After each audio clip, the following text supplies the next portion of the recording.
Buenos días. Vamos a ver el tema de prevención de parto prematuro, siempre tomando en cuenta que no perdemos de eso, ¿verdad? Esto vamos a ver el tratamiento del episodio 1 de amenaza de parto prematuro. Vamos a empezar dando todo el entorno que se debe de conocer para saber cómo puedo hacer yo para prevenir un parto prematuro. Obviamente necesitamos saber la clasificación, ¿verdad? El parto, el pretérmino tardío de 34 a 36 semanas de día, el moderado de 32 a 34 semanas en los países en los que tienen la posibilidad de asesorar madurez pulmonar.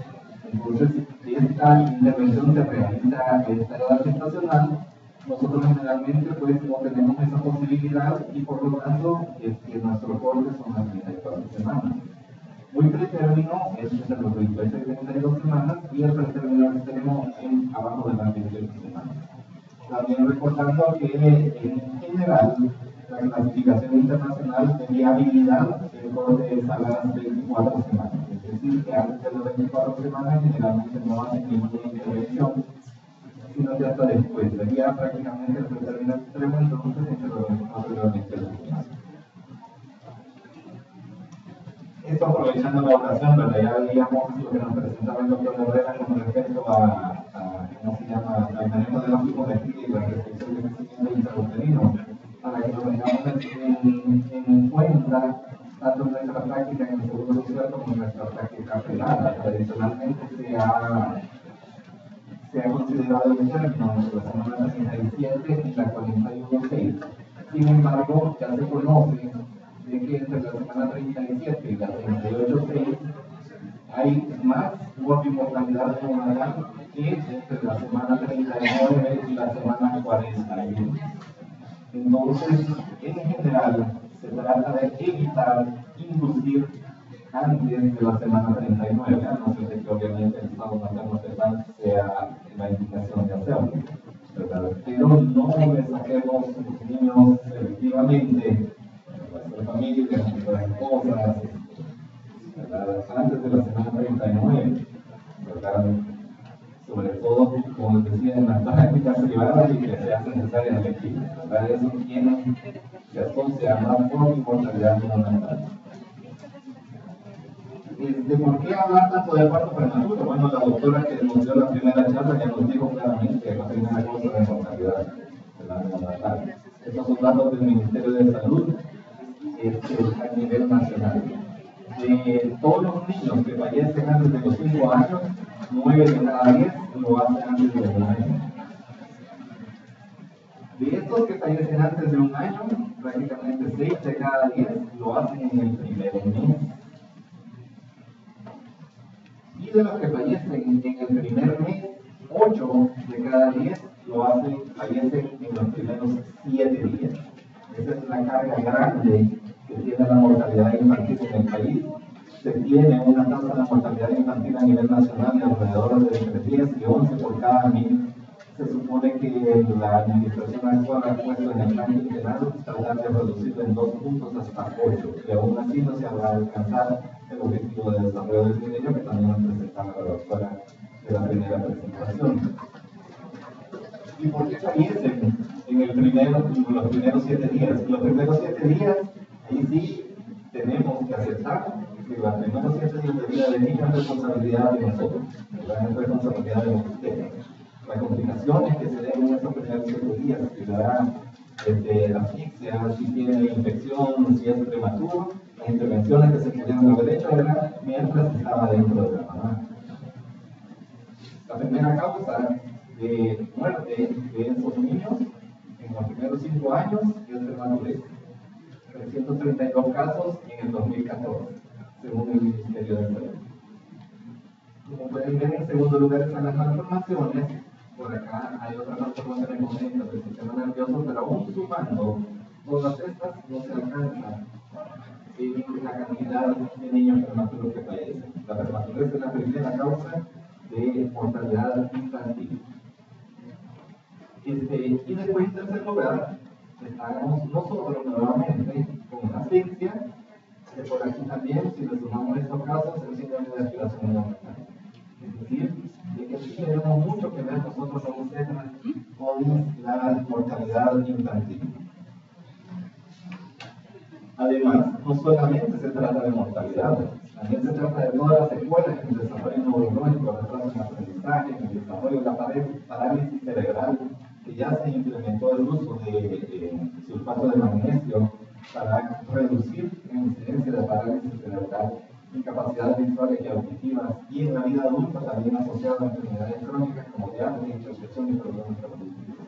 Es decir, un niño prematuro, aparte de la mortalidad, también es una carga alta, tanto para la sociedad como para los sistemas de salud. Son caros, son sumamente caros y que nosotros pudimos haber prevenido con algunas de las acciones que vamos a ver. ¿Cómo estábamos en el Seguro Social? Si ustedes recuerdan, nosotros empezamos y creo que dimos la primera charla de prevención de prematurez, se hicieron los carteles, eso que decía el doctor Herrera, en el 2012, en finales del 2012 y principios del 2013. Porque el problema fue que la neonatología nos dijo, mire doctores, ¿por qué es que ha incrementado tanto?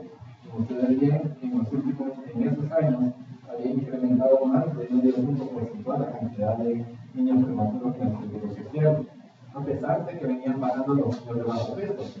Pero igual, ustedes ven que la mayoría de niños de bajo peso, la primera causa es prematurez. Entonces aquí se hicieron esos carteles y se les dio la charla de que hay que darle progesterona, de que hay que medir el cuello, de que hay que darle calcio y aspirina a las señoras con riesgo de preeclampsia, de que hay que darle el manejo adecuado a las infecciones de vías urinarias. Y desde entonces hemos tenido una reducción de más o menos un punto porcentual en la cantidad, que significa más o menos 200 prematuros menos en el 2014. Sin embargo, el doctor Pérez, Roberto Pérez, hizo el estudio el año pasado del cumplimiento de los lineamientos que están en esos carteles y se encontró de que solamente, aquí dice el doctor Pérez, que solamente alrededor, menos del 40%, alrededor del 35% de esos lineamientos se estaban cumpliendo. Es decir, nos llegaba una señora a la primera de mayo, tenía un niño prematuro, se veía que ya tenía algún antecedente y le debía que me había dejado una progesterona y no se le había dejado. O tenía preeclampsia, le dio una presión acelerada y eso le agregaba una hipertensión crónica y tendría que haber dejado en el prenatal el calcio y la aspirina y no se lo había dejado. Es decir, que a pesar del cumplimiento de esos lineamientos, es sumamente rápido, es decir, que solamente una de cada 3 señoras está recibiendo el tratamiento que se debe, aún así hemos logrado reducir la incidencia. Se esperaría, ojalá que por lo menos se mantenga. Porque ¿en qué momento se puede prevenir un parto prematuro? Estamos como que acostumbrados que le vamos a ir a avisar a un neonatólogo, mira, ahí viene el camino un prematuro, entonces usted hace cargo. Usted va a tener que saber qué hacer, usted ve lo que tenga que hacer y a ver si se saca vivo y que bueno, no, ¿verdad?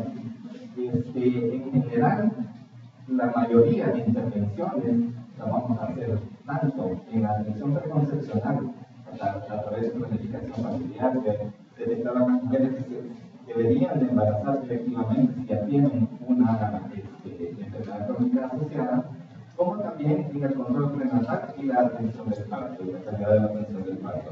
Como ustedes ven, todas estas son intervenciones que hacemos nosotros y no los pediatras. Los pediatras solamente se tienen que concentrar en la atención inmediata del recién nacido y el seguimiento que le van a dar después. Que los niños prematuros se incrementan y hacen un montón de prematuros porque están los pacientes con enfermedades asociadas o las que están de cáncer y las que tienen una placenta previa y empiezan a sangrar y no se les tienen que presentar prematuros. No, la mayoría de niños prematuros vienen de un trabajo de parto prematuro espontáneo, es decir, sin otra enfermedad asociada. Y en segundo lugar, de una ruptura prematura de membrana en un embarazo pretérmino. Ruptura de membrana en un embarazo pretérmino. Entre estos dos, hacen casi el 70%, alrededor del 70% que suele declarar 10 partos prematuros, 7 son porque empezó el trabajo de parto espontáneamente o porque se le rompieron las membranas.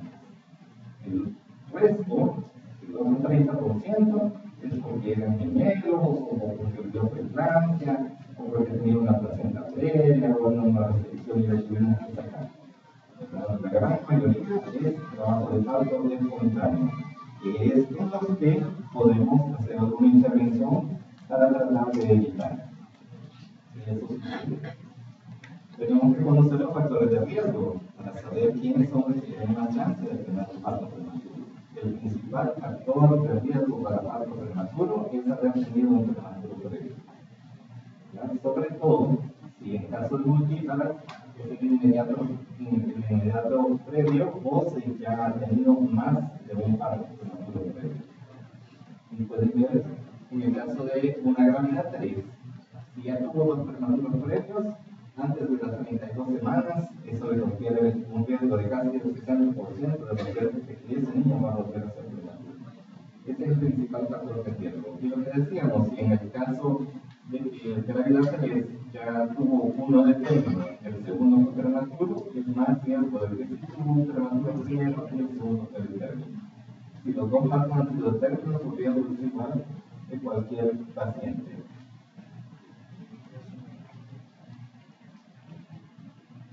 También es mucho más riesgo de que se repita si el parto prematuro previo fue por trabajo de parto espontáneo, como veíamos en la principal causa. Tiene más chance de que se repita a que si yo efectivamente se le indujo el trabajo de parto, aunque fuera prematuro o se le hizo una cesárea electiva por una enfermedad asociada. ¿Cómo saber eso? La última vez que se revisaron los datos del sistema informático perinatal, sí, a mí también me cae mal esa hoja. Sí, yo también la tengo que llenar, pero sirve. Tiene sus cosas de por qué, para qué están esas cuadras ahí. Esta parte, donde dice, nos vamos a tratar cuánto en preguntar a la señora, niña y el niño anterior que tuvo, ¿empezó normal o estuvo chiquito? ¿Estuvo normal o estuvo chiquito? ¿O se lo tuvieron ingresado o no se lo tuvieron ingresado? Con eso que preguntemos nosotros, con eso nos puede servir para saber si en ella voy a tener que hacer un montón de cosas que no voy a hacer en una que ya no estuvo de tamaño normal, ¿verdad? O de peso normal. Como les decía, la última vez que se revisó el sistema informática perinatal, que es donde va a terminar toda esta información, esta variable estaba llena más o menos como un 25%. O sea que a 3 de cada 4 señoras no les preguntan.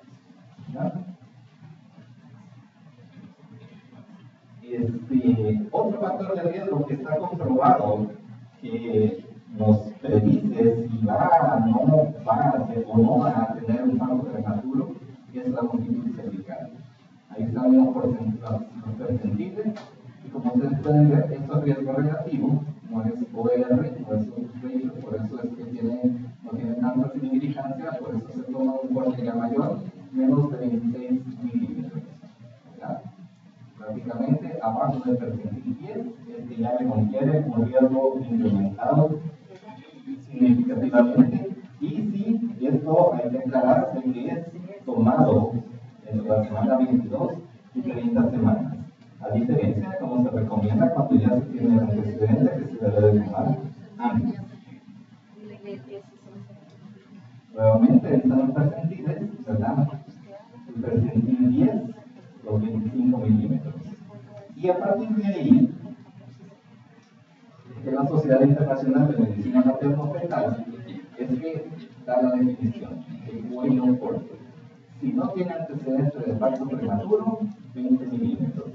Y si tiene antecedente de parto prematuro, 25 milímetros. Esa es la definición del cuello corto, ¿verdad? Entonces, con eso nosotros vamos a saber si alguien tiene cuello corto o no. El cuello corto se maneja con progesterona. Otra que ha demostrado sensibilidad y especificidad para decir si un niño va a nacer o no, es la fibronectina fetal. Esa es una glicoproteína de alto peso molecular que se encuentra en el líquido amniótico y que está considerado como el pegamento entre la decidua y el colon, la placenta y el alimento. Y si hay disrupción entre la decidua y el colon, entonces entonces se libera este pegamento y sale por el cuello. Aclarando que esta tiene utilidad no tanto como preventivo, como si lo puede ser el cuello corto, sino que para mujeres sintomáticas. Otros factores de riesgo, ya haber tenido 2 abortos, estos sí ya son OR, o sea que tienen más significancia estadística, ¿verdad? Que 2 abortos previos puede incrementar el riesgo de parto prematuro hasta 2 veces. Menos de 6 meses, el periodo de trimestre corto, que es cuando la definición se define como corto, menos de 6 meses, ya no así como decíamos antes, que de 2 años, menos de 6 meses, y que realmente el riesgo de un 40%, es decir, un OR del 1.4. Reproducción asistida, incrementa casi al doble el riesgo de la fertilización in vitro, el embarazo múltiple, que ya veíamos que puede ser responsable del parto prematuro en un 30% de casos, sangrado transvaginal, sobre todo en el segundo trimestre y en el tercer trimestre, asociado a la placenta previa. Las infecciones no le pusimos en los primeros lugares de factores de riesgo, como sí lo son el antecedente de parto prematuro previo, la hiperallergia fetal, porque las infecciones se han visto de que en sí no es la presencia de un microorganismo, sino que es la reacción de la mamá. Ya vamos a ver en la fisiopatología que es una reacción inflamatoria anormal o exagerada de la mamá la que hace que eso, porque no todas las señoras con hijos tienen el parto prematuro. Por lo tanto, depende más de la mamá que de micróbio. La bacteriología asintomática, una revelación no significativa. Lo que sí está demostrado es que obviamente tratar la bacteriología asintomática reduce el riesgo de la incidencia de pielonefritis, y la pielonefritis sí tiene asociación con parto prematuro. Es decir, que si no es tanto la bacteriología asintomática, va a progresar la pielonefritis y eso va a hacer que tenga más riesgo de parto prematuro. La enfermedad periodontal, no todos los estudios demuestran asociaciones, algunos demuestran asociaciones fuertes, pero tampoco es constante esa asociación estadística por lo que les decía, ¿verdad? Se ha demostrado que es más la respuesta inflamatoria más grave. Algunos que sí tienen significancia estadística, la genosis bacteriana, hasta 7 veces más riesgo, y la tiene antes de la semana 16. Básicamente estos factores de riesgo se comparten, y después lo vamos a ver en fisiopatología, con ruptura prematura de ventana, ¿verdad? Todo esto que estamos viendo aquí, ustedes quieren ir a una clase de riesgo de la ruptura prematura de ventana en este término, que es básicamente lo mismo. Las enfermedades de transmisión sexual, la gonorrea y la clamidia, y las que definitivamente no tienen, incluso después vamos a ver que es una de las cosas que nos tenemos que quitar, la prevención del parto prematuro, es la forma de manejar las tricomoras, porque incluso pueden asociar, esas no tienen asociación con parto prematuro, y por lo tanto el manejo de los gramos ha demostrado incluso que incrementa el riesgo del parto prematuro. Factores genéticos, si la mamá fue prematura, tenemos chance de tener su bebé prematuro. Si alguien tiene un parto prematuro, su hermana va a tener chance de tener un parto prematuro. Las edades maternas, obviamente no extremos. El trabajo. En fisiopatología está que las hormonas del estrés está asociado a la activación del eje hipófisis hipotálamo adrenal, y eso está asociado al parto prematuro. Por lo tanto, el estrés físico y el estrés emocional sí tienen asociación con parto prematuro. Y las relaciones sexuales, hay suficientes estudios que han demostrado que no tienen nada que ver.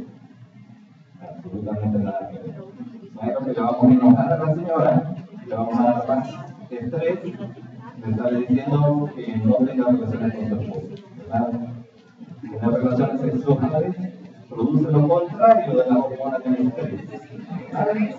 Así que dejemos de estar diciendo a las señoras embarazadas que metiéndoles miedo de que porque tengan relaciones sexuales y sean felices con sus esposos, se les va a venir el niño. Los puntos también, especialmente el cuero quirúrgico, ¿verdad? Entre más se haya removido el colágeno del cuello, pues obviamente más asociación y también a la ruptura prematura del colágeno. Mientras la malformación uterina, mayor asociación entre los tabiques y parto prematuro a los hiperofibromas. Los fibromas solamente han demostrado alguna asociación cuando es de mayor de 6 centímetros. Y la anemia en el primer trimestre incrementa el riesgo en más del 60%. En el primer trimestre, cuando se toma el primer tamizaje, recordando que debemos dejar 2 tamizajes a la paciente, ¿verdad? En el momento de la inscripción y entre la semana 24 y 28 el segundo. En el segundo tamizaje, pues obviamente no tiene tanta asociación porque se da la hemodilución fisiológica del embarazo. Los factores fetales, la restricción de crecimiento intrauterino, porque la restricción de crecimiento intrauterino es una señal de insuficiencia placentaria. La insuficiencia placentaria se asocia a trabajo de parto prematuro. Las anomalías congénitas, el hombre, la naturaleza nos cuida más a nosotros y cuida más a las mujeres, que son las que conservan la especie. Y eso es todo.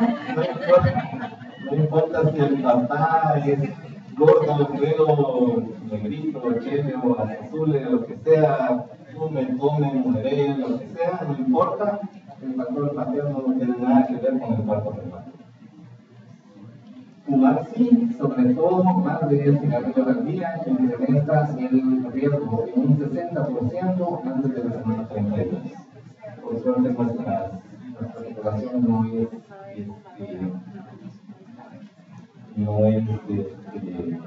fumadora en general, pero la incidencia de fumador no es muy alta en los pacientes. La fibronectina fetal, como se hace, la desarrollamiento de 34 semanas, se tiene que hacer con la membrana íntegra y la dilatación en triángulos de 7 centímetros. Lo que hace es, como les decía, diferenciar lo que sirve para decirle a alguien si la señora tiene o no tiene APP, ¿verdad?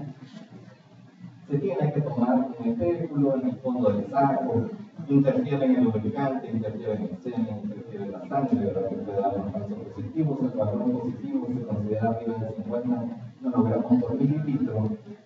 Y ahí ven ustedes que tiene muchísima sensibilidad, valor predictivo positivo y valor predictivo negativo, que hacerle tacto y que mandarle monitoreo. Nosotros no tenemos disponible la fibronectina fetal en el Seguro Social, pero sí tenemos disponible hacerle tacto vaginal y mandarle el monitoreo fetal para ver si tiene contracciones o no. Mandarle monitoreo fetal y hacerle tacto vaginal que yo crea que tiene dilatación o se es abierto, cuello blando, acortado, centralizado. Y en el monitoreo fetal una contracción en 10 minutos. Eso no sirve para decir si la señora tiene o no tiene APP. ¿Verdad? Aunque no tengamos fibronectina fetal, si vamos a ver después, sí tenemos posibilidad de hacer longitud cervical. ¿Verdad? No tenemos este recurso que sí tiene buena sensibilidad y buen valor positivo negativo, sí tienen buen valor positivo negativo. Es decir, que si yo en mi tacto vaginal creo que no tenía dilatación y no me salen contracciones en el monitoreo, quiere decir que definitivamente no tengo bien. Por mucho que ella me diga que le duele, ¿verdad? Pero si yo creo que está dilatado, o cicatrizado, o blando, y me sale una contracción en la cadera del cuerpo, eso no sirve para decir que el niño va a nacer, ¿verdad? Existen 4 mecanismos también para saber cómo lo voy a prevenir. También tengo que saber qué es lo que hace que me nazca un niño prematuro, ¿verdad? Existen 4 mecanismos: la activación del eje hipotálamo hipófisis adrenal, ya sea en la mamá o en el niño, principalmente en el niño. Una respuesta inflamatoria infecciosa exagerada o anormal por parte de la mamá, que haya hemorragia residual o que haya una distensión uterina patológica. Básicamente, esas son las 4 cosas que pueden hacer que den contracciones antes del término. O, como veíamos también, si se ustedes van viendo aquí al final, todas también terminan dando riesgo de ruptura prematura del embrión. Quizá esta es la más complicada, así como de entender, la verdad. El estrés materno, ¿verdad? Y ahí entra también la importancia de violencia, de embarazo deseado, de embarazo planeado, de si el hombre se hizo cargo, de si tiene piso o no tiene piso, de si es un adolescente y la está regañando en la casa. Claro que tiene que ver todo eso, que le incremente el riesgo, ¿verdad? El estrés materno, este es un lado, ¿verdad? Aquí está el otro lado. Por un lado, el estrés materno produce el cortisol y se incrementa la liberación de cortisol, de hormonas del estrés. Y nuevamente eso no es algo que tenga algo que ver yo ahí con hacerle promoción a las relaciones sexuales, pero lo contrario que se produce cuando no se tiene felicidad y relaciones sexuales. Entonces, el estrés materno, ya sea físico o emocional, produce cortisol. Esto es lo que hace en el eje materno, en el eje hipófisis hipotálamo adrenal. En la mamá es que el cortisol tiene una retroalimentación negativa para que no se produzca hormonas liberadoras de corticotropina, ¿verdad? Pero en la placenta y en las membranas el cortisol tiene una retroalimentación positiva hacia el eje fetal. Si la mamá va a dejar de producir hormona liberadora de corticotropina, de su estrés, pero esta presencia de cortisol materno en la placenta va a hacer que se libere más hormona liberadora de corticotropina, lo que va a activar el eje fetal para que las hormonas adrenales, la adrenal del feto produzca más cortisol. Y esto, el cortisol, es decir, se hace un ciclo, ¿verdad? Se está produciendo más cortisol, y este cortisol activa la ciclooxigenasa y reduce las hidroxilasas de prostaglandinas.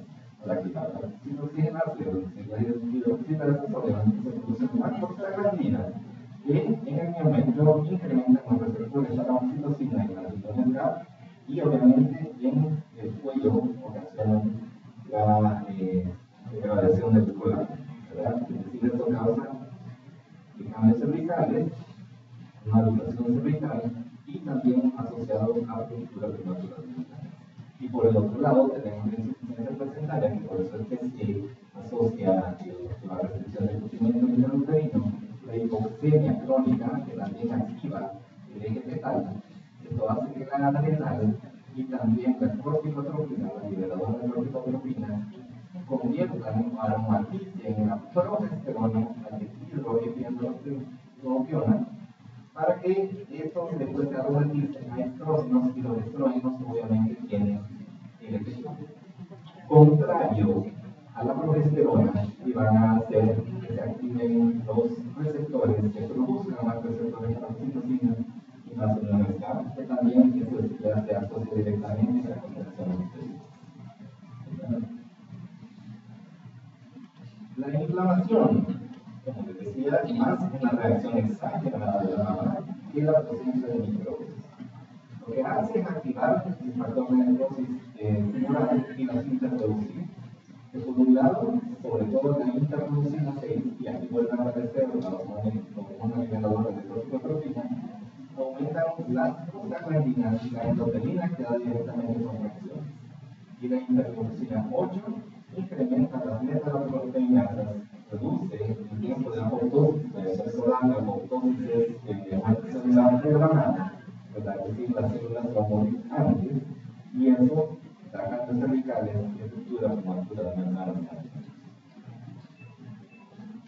La hemorragia residual, ¿verdad? Activa el factor 7A y el factor tisular, lo cual es el factor 10, que activa el factor 5 y esto incrementa la trombina. La trombina directamente estimula nuevamente la producción de receptores, incrementa el número de receptores para la oxitocina y esto se asocia a contracciones.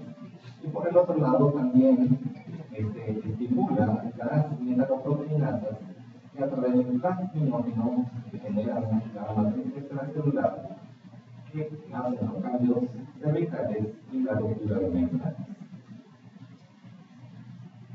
Y la distensión uterina, básicamente la distensión uterina reduce la expansión y la capacidad de expansión del útero, y esto activa el movimiento haciendo contracciones, pero también activa las citoquinas a nivel de las membranas fetales, lo que incrementa la producción de prostaglandina, ocasionando cambios cervicales y ruptura de membranas.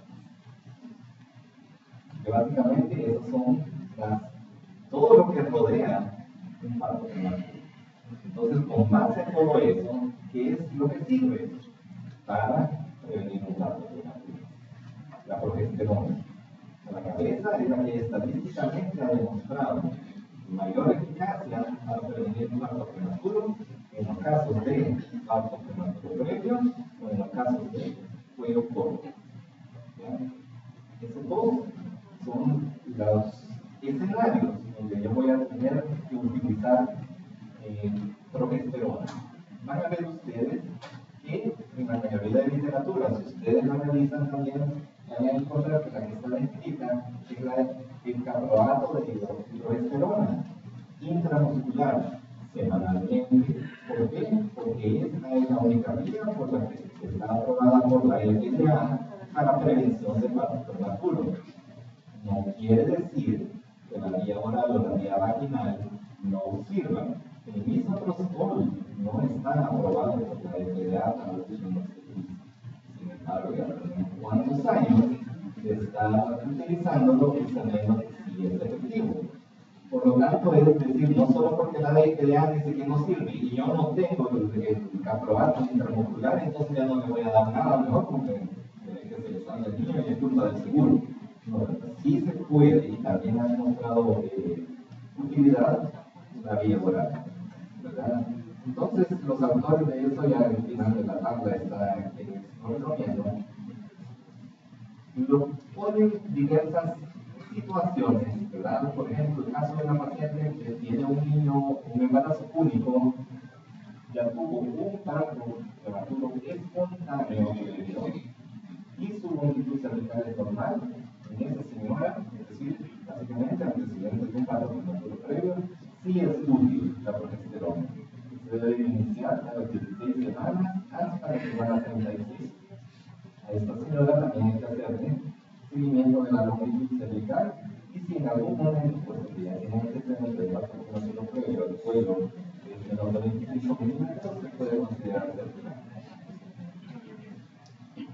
Si ya tuvo un parto prematuro, pero eso fue gemelar, entonces probablemente le van a ayudar la progesterona.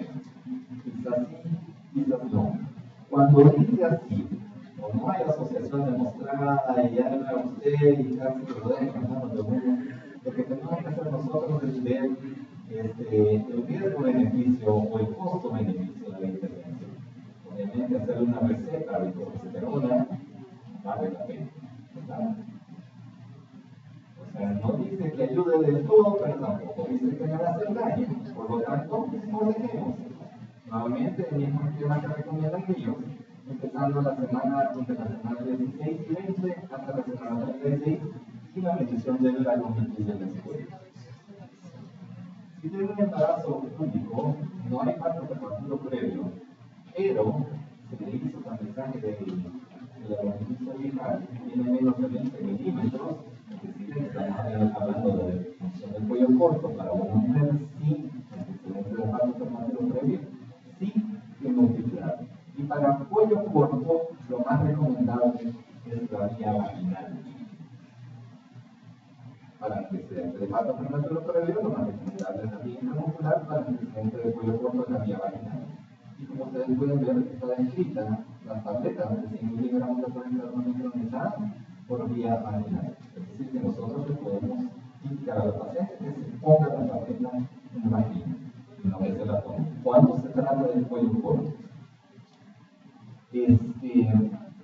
claro que ahí hay que tener siempre los problemas administrativos, ¿verdad? Ya nos van a regañar después y nos van a decir, mira, doctor, usted dijo ahí, le dejé la tableta vía vaginal y no se la quisieron dar. ¿Por qué en el listado oficial de medicamentos está de que es vía oral? Entonces, si se da la movida vaginal, nadie hace nada que nos despachamos, ¿verdad? Entonces, le podemos poner a la recetaria oral y explicarle a la señora que se la ponga en la vagina.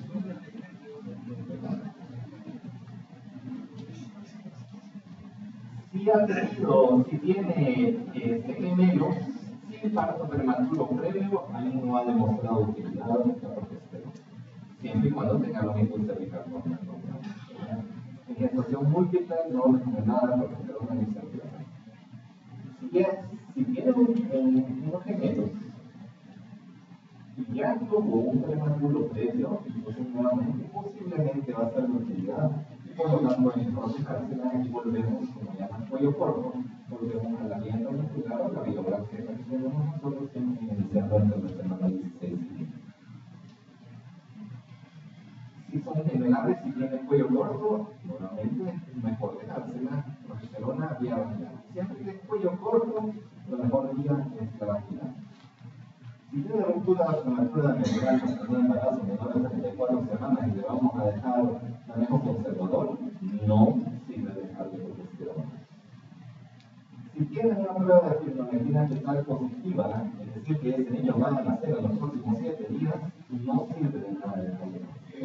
Si tengo una paciente con APP verdadera, es decir, más de 2 centímetros de dilatación con lesiones locales, a esa es a la que le tengo que poner la topólisis para lograr la maduración pulmonar, tampoco sirve. ¿Ya? Es preventivo. ¿Qué otra estrategia sí funciona? Verle la longitud cervical, ¿verdad? Entonces, si la señora ya tiene dos pérdidas del segundo trimestre o 3 prematuros previos, eso es insuficiencia cervical. Por lo tanto, en ella no le tengo que estar diciendo el cuello, sino que lo que tengo que hacer es hacerle un trasplante electivo entre la semana 12 y 14, ¿verdad? Y obviamente se acompaña de progesterona, ¿verdad? 2 o más pérdidas del segundo trimestre o 3 o más antes de la semana 34. Eso es lo que se considera internacionalmente como insuficiencia cervical y entonces en ella lo que se recomienda es un trasplante. Y está al otro lado del un extremo. El otro extremo es que no tenga antecedentes de parto prematuro previo. Si no tiene antecedentes de parto prematuro previo, es controversial si vale la pena mandarle a todas longitud cervical. Nuevamente, si es controversial, evaluemos qué tanta factibilidad tenemos de hacer esa intervención. ¿Tenemos factibilidad de hacer nuestra sonografía en la semana 18? Sí, ¿verdad? ¿Qué cuesta ponerle ahí en la orden y de la longitud cervical? ¿Verdad? No importa que sea feminista, no importa que sea regla 4 y tuvo 3 niños de término, ¿verdad? Dígame de la longitud cervical. Porque si esa señora, aunque no tenga antecedentes de parto prematuro previo, el cuello le tiene menos de 20 milímetros, entonces se le debe iniciar la progesterona por vía vaginal hasta la semana 30. Y le vamos a reducir sin haber tenido antecedentes, pero sabemos que la longitud cervical es un factor predictivo fuerte para parto prematuro.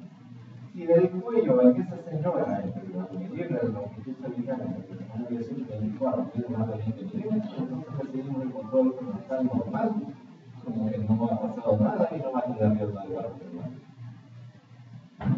Y la que sí tiene antecedente de parto prematuro, con uno del segundo trimestre o uno antes de la semana 34, entonces ahí hay que dejar la progesterona y hacerle longitud cervical empezando a la semana 14. Si a la semana 14 tiene menos de 25 milímetros, entonces entra dentro de la categoría que puede estar asociada a la insuficiencia cervical y por lo tanto se le indica a la semana cervical. Y si tiene más de 25 milímetros, entonces se le está haciendo cada 2 semanas porque ya tuvo un nivel prematuro, cada 2 semanas la bronquitis cervical. Si baja de 30, se recomienda hacerla cada semana. ¿Vale? Y al llegar a menos de 25 milímetros, si el caso llegara, en el momento en que llegue, entonces, si está antes de la semana 24, se lo recomienda hacer en el momento de hacer el diagnóstico. Se le encuentra el tratamiento de las infecciones, como veíamos, no es tanto la presencia o la ausencia de la infección, sino que la defensa materna. Sin embargo, obviamente tenemos que tratar de la infección. En el caso de la bacteriuria asintomática, el de elección, y no hay que olvidarlo, es la nitrofurantoína.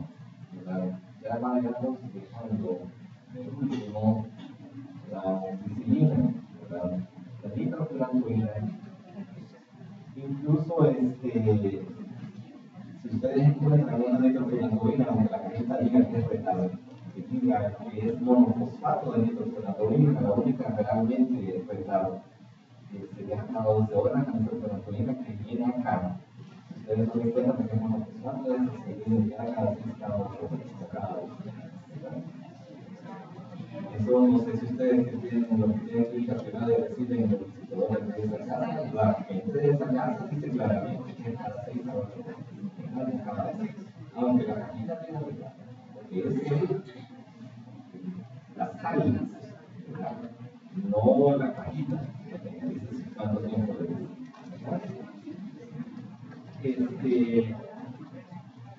como segunda opción, la literatura nos recomienda la fungicida para que la dosis única. Entiendo que sí hay, ¿verdad? En privados. La cefalexina o el cefadoxilo, en su defecto. El metropin sulfa, incluso antes, como opción antes de la amoxicilina. Es decir, la amoxicilina, en realidad, la resistencia es demasiado alta. Fumado, se debe de fumar. Ahí no tenemos otra recomendación. El reciclaje ya lo veíamos, ¿verdad? 2 o más pérdidas de segundo trimestre, o 3 o más el tercer trimestre, debajo de 4 semanas, indicación por antecedentes de reciclaje. Si es ultrasonido, pues si ya tuvo uno o más prematuros previos, y en el seguimiento, cada 2 semanas, llega a tener una longitud cervical menor de 25, entonces en el momento de hacer el diagnóstico de coliforme, más el antecedente de parto prematuro, entonces se hace el cerclaje. Estamos hablando de cerclajes selectivos, ¿verdad? No de que ahí viene la señora con dilatación, pues hacemos el cerclaje para que no se le salga. Eso no sirve, no funciona. Y sobre todo si se va a pensar en hacer uno de esos, hay que recordar que no tiene que tener infección abrupta ni trabajo de parto. Si tiene cualquiera de esos tres, no se hace. Por favor, el dueño del carro, placa 188, 158, si lo pueden ver. Hyundai 188, 158.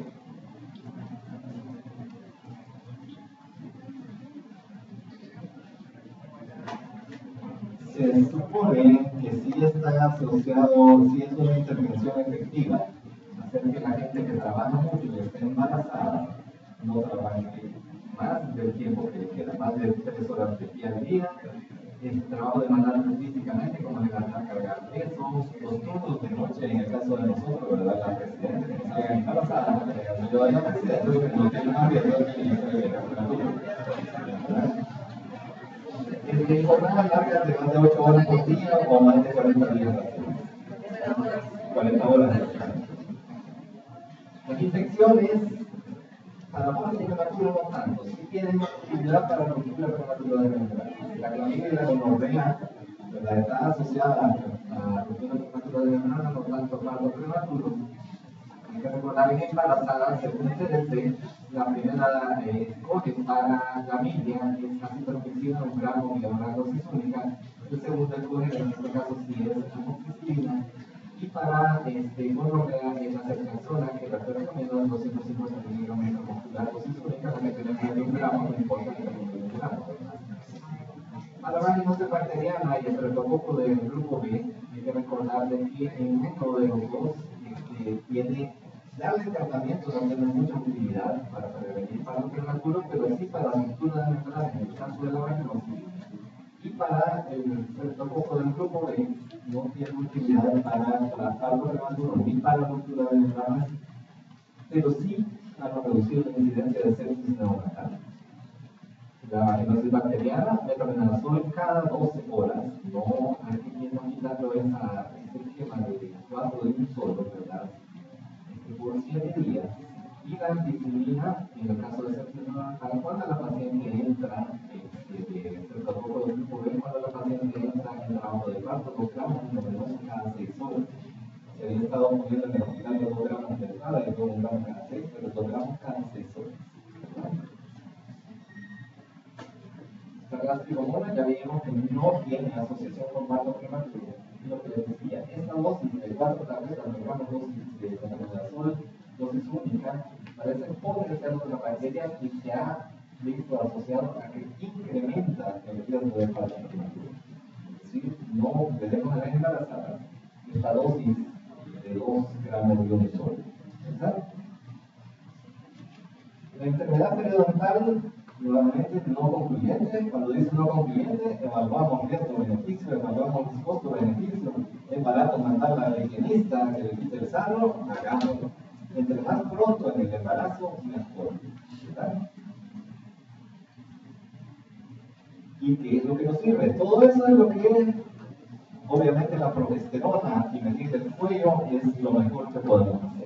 Si tuviéramos fibronetina, podríamos decir quiénes tienen o no tienen APP de verdad, no la tenemos. Pero esas son las dos cosas más importantes que debemos hacer. Y el manejo de las infecciones que puede o no puede ayudar. Pero lo que definitivamente no sirve es casi todo lo que hemos venido haciendo y que no ha demostrado utilidad para decir si una señora le va a nacer el niño o no. Porque se a ver si tienen contracciones, lo voy a dar en monitoreo cada cierto tiempo para ver si tienen contracciones y eso no sirve.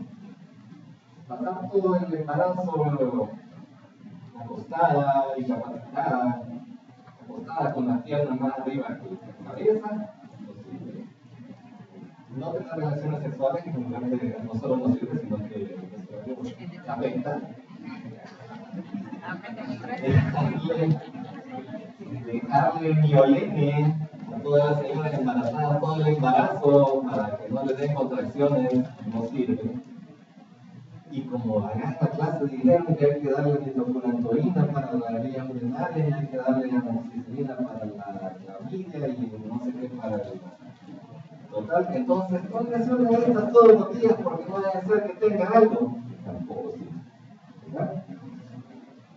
No sé si hay alguna pregunta.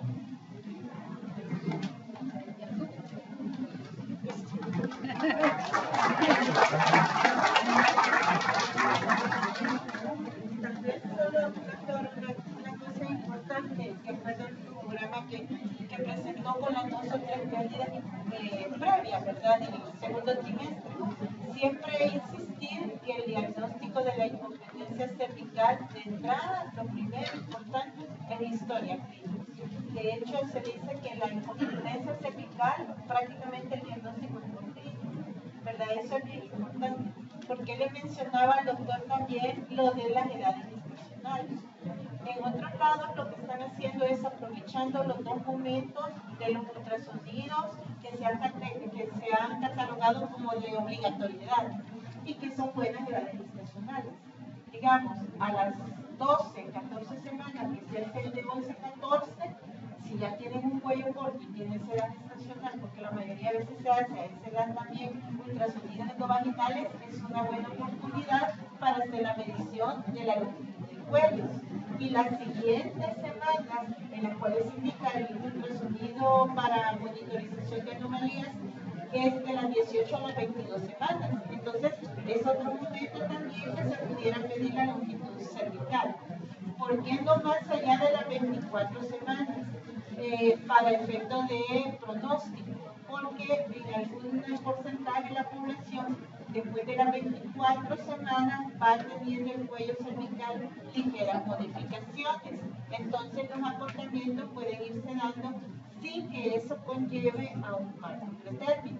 Sin embargo, hasta las 30 semanas algunos lo miden y los valores de acortamiento los bajan hasta 2 centímetros. Pero de todas maneras, el punto es que es un pronóstico, o sea, que el medirlo nos va dando el chance de pensar en la posibilidad.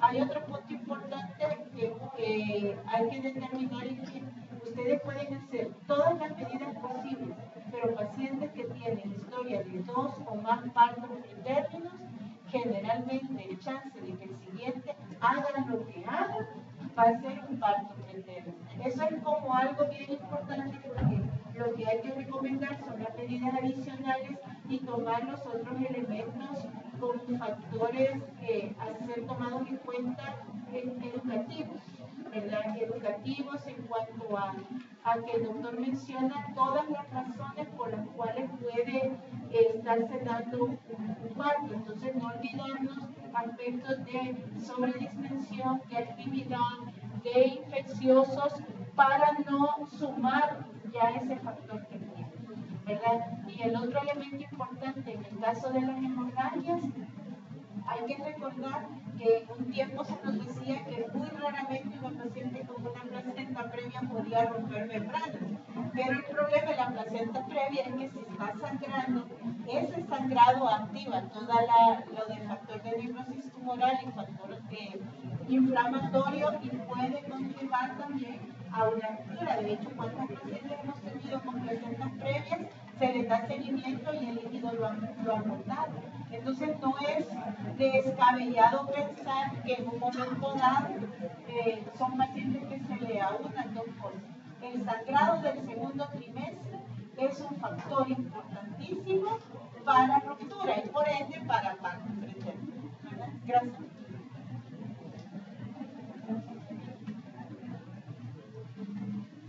Bueno, si tienen preguntas.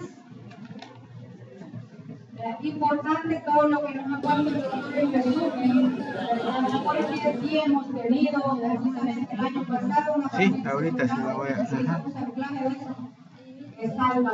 Solo guardo esto. Por supuesto tenía más infección y se fue deslizando, ¿verdad? Porque hizo una enterocolitis necrotizante y se nos corrió de muerte materna. Entonces, por eso hay que recalcar pues mucho de lo que tenemos que poner en práctica. Entonces vamos a dejar con ustedes a la doctora Celeste Rivera y la doctora Dayana Hernández de Perinaldo para que nos den el manejo de lo que es el parto del